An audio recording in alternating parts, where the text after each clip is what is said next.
From the Tibetan DK, quote, "The ashram of this master is therefore occupied with worldwide economic problems, and also with a direct attack upon the basic materialism to be found in the modern world.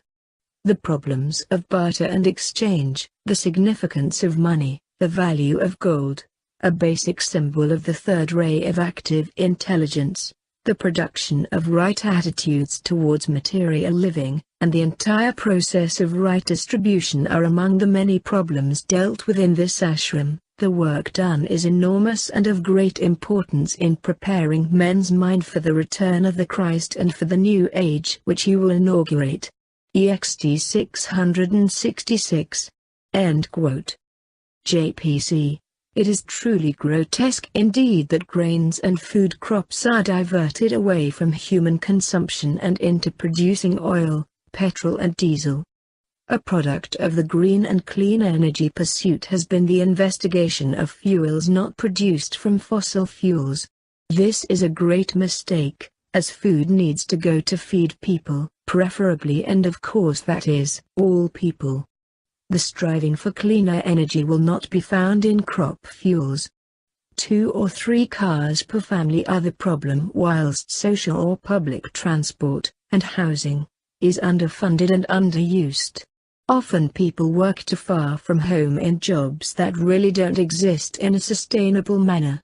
This is a product of the overexpanded banking and fiscal system which strangles farming and land-related husbandry. Global farming and food production should be undertaken in suitable places with a view to the fair distribution and sharing of resources and produce throughout the world. Exchange of goods for food and an expansion and wise regulation of the fair trade policy is needed. The with-profit bias and the view to the hoarding of capital sums only aggravates the social system and ecosystem of the planet. In 1940/50 the Tibetan master said that even a person holding more than £1,000 in personal savings may be called a capitalist. The holding of amounts of money out of the financial flow causes huge problems. What would that be worth today? Probably about £5,000. And how much money, prana, is withheld from the system and people. He also suggested a public-private admixture that is a capital, social coordination in business with a view to sharing of the world's resources. The only problem with his model is when persons do not want to share resources but wish to hold back stocks and shares, and hold huge savings or amounts of money, depriving the system of free flow and sharing and giving.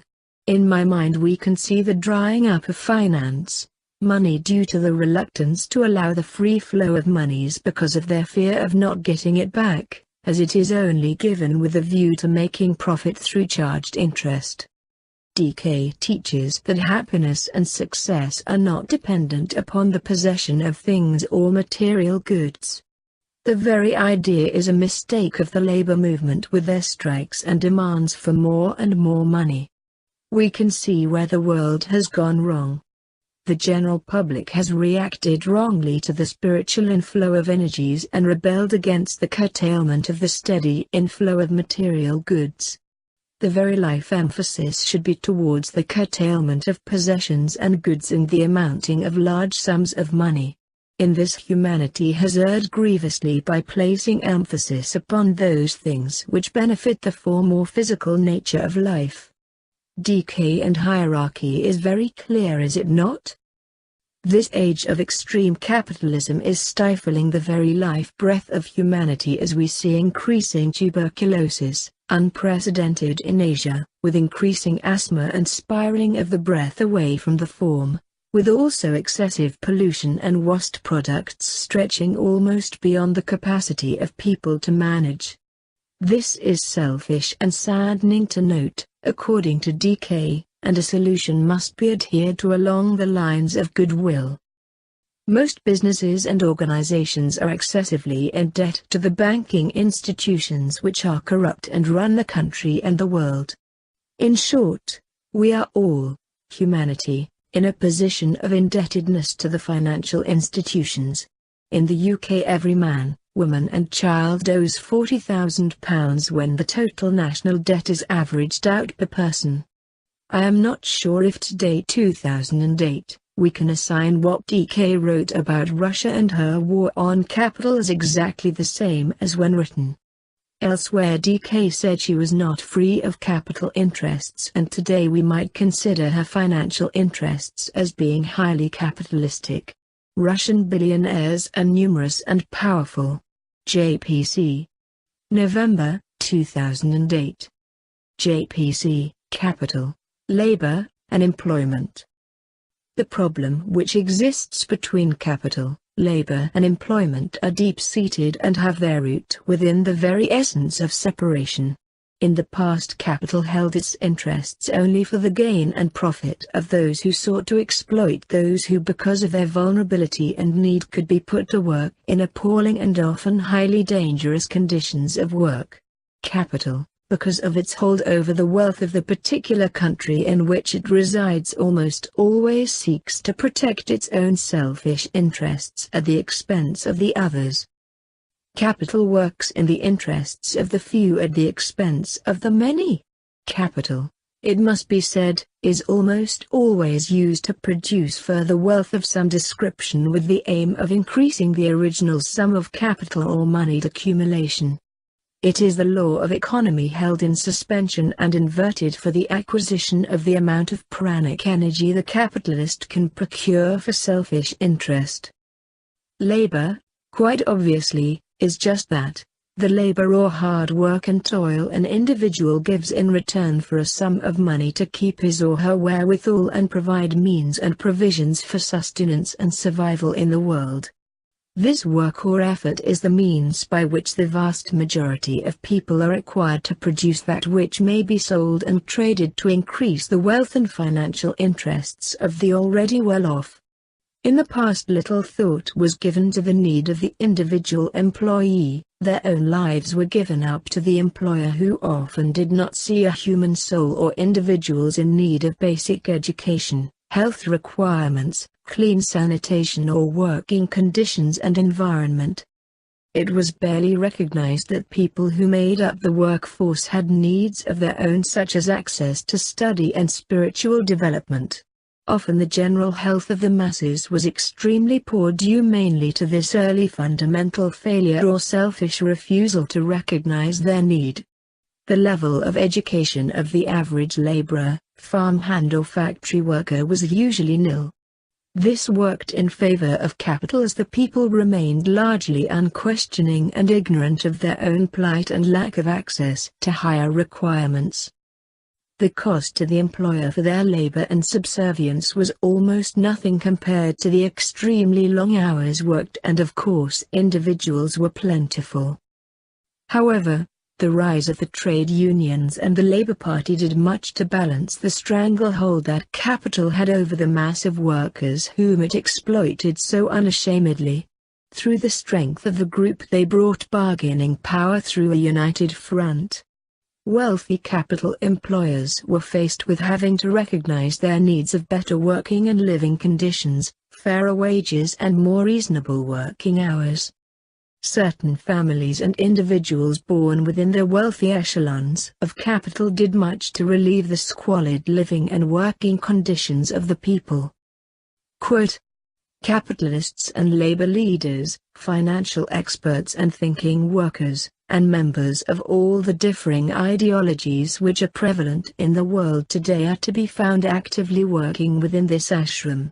Many of them are what the orthodox religious man or the hidebound occult student would regard as non-spiritual, yet all of them are in reality deeply spiritual in the correct sense, but they care not for labels, for schools of thought, nor for academic, esoteric teaching.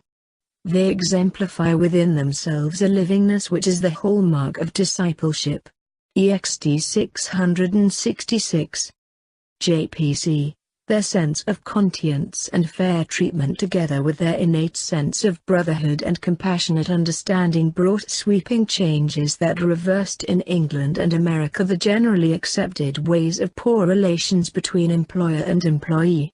Where this was lacking, The trade unions, through the power of the strike and the withdrawal of their labor, and forced employers to reconsider how they negotiated working conditions and pay. Of course, the swing of the pendulum went the other way, and the unions gained too much power and became themselves capitalistic and greedy. However, they worked for the greater good of the many, whereas the relatively few landholders and business owners worked for themselves.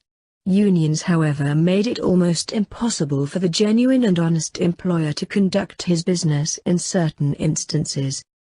At such extremes of power, neither employer nor employee benefit, and frequently both suffer. The Industrial Revolution saw a grasp of power by those people who could be called the leaders of the race or nation among men and women. They may or may not have been known as the intelligentsia, but they definitely used their mental orientation to grasp power over others and maintain or accumulate their wealth, which was a product of their greed and desire for material possessions. There were of course differences between these elite and those whom they exploited, the most marked being the lack of education and personality integration of the general worker. As souls, of course, there were fundamental differences in the degree of advancement in evolution, the intelligentsia being older souls and therefore supposedly wiser than the younger souls of the average factory worker or agricultural peasant. The guiding and caring nature of the more advanced and wiser soul has, and sometimes even today still have, been lost or forgotten. Today humanity still seems much gripped by the desire for things or for material possessions. We sometimes seem locked into and dependent upon the great financial and industrial institutions that are so familiar to us today. Humanity has lost a measure of its inherent freedom. We are surrounded with fear. Some of these fears being fear of not having enough money to survive in everyday life, fear of losing our employment that keeps our family solvent and together. We may well feel powerless to do anything about our situation or the situation of those around us. The satanic mills have a very real presence around us even today, and if it is not immediately around us, it will not be too far away and may well be in some other developing country, manifesting in similar sweatshops with appalling conditions and very little pay or reward. It is little removed from slave labor and amounts to the repetition of past occurrences of the English agricultural and industrial revolution. It is often when things seem darkest that we are able to begin to see a light at the end of the tunnel. Humanity is entering a new age of enlightenment and cooperation with the forces of light, and it is just such a cooperation with our fellow men that will enable us to establish right human relations. There have been many advancements and improvements in the workplace in recent years, such as health and safety regulations and investor in people awards. Teamwork is very much part of the workplace today. Even if there seems to be temporary setbacks, there is a steady advancement and progression to good working relations. Group endeavor and advancement will eventually be the goal of humanity, with freedom from desire of material things. JPC 2000. Let us for a moment recall that the evil that men do does indeed manifest in all kinds of greed and vile selfishness via moneyed interests, capital and land acquisition act, on a scale and focused knowing execution, with which we would find hard to imagine or believe if we knew the reality of the situation for ourselves, but which DK explains very well. We know also that it was man's greed and capital, profit bias, at the expense of the suffering masses, which leads to war. This is unquestionable and completely accurate. DK also explains that these moneyed interests during the explosion of the war, the meeting of two antagonistic forces, went underground and quietly simmered while the labor masses rose up against the capital forces. Remember, when such evil manifested upon a country as it did Germany, this broke upon humanity as a whole, and through certain leaders such as Hitler and his evil gang, the Dark Lodge took issue with humanity and tried to capitalize on the weakness of the masses. They overshadowed a weak people though ideally suited for this, and vampire-like fed on the then-focused greed and corruption of all concerned. The only way forward for humanity was to physically fight for their freedom and to keep fighting to the end, when the door could be sealed. Today humanity is again finding itself fighting for its soul. It finds itself victim to the Zionist opening of the door to forces of great materialistic power. When World War II finished, the door had been closed, entrenched, moneyed and capital interests had retreated underground and in my view, had the door not been reopened, would have died and faded away, with the mass labor of men being victorious and a true perspective of sharing, equality, and recognition of need being uppermost in their minds. However, it is most obvious that the selfish interests of men won the day, ultimately, with the entrenched selfish interests being allowed to regroup and reorganize. This in hindsight for us is most evidently what has happened after the World War. Great conglomerates, financial organization, and businesses of power have grown and networked more or less freely to again attempt to feed the greedy, separate nature of the few to the cost of the many. Also, many more ordinary people have fallen victim to the general illusion of the sharing of the wealth. They become entrenched with debt, as have countries, and become slave to the financial institutions who control the great wealth of the world. This is still prevalent and the most apparent today. JPC. The 25th of August 2006. Share market equals gambling? April 19, 2000. Gambling is not good if it brings pain, selfish gain and stagnates the personality by its addiction. I agree that dealing in shares is not good for the economy of the world and its inhabitants. This is also gambling. The share market is nothing more than gambling for profit. The wealth of the world economy is great.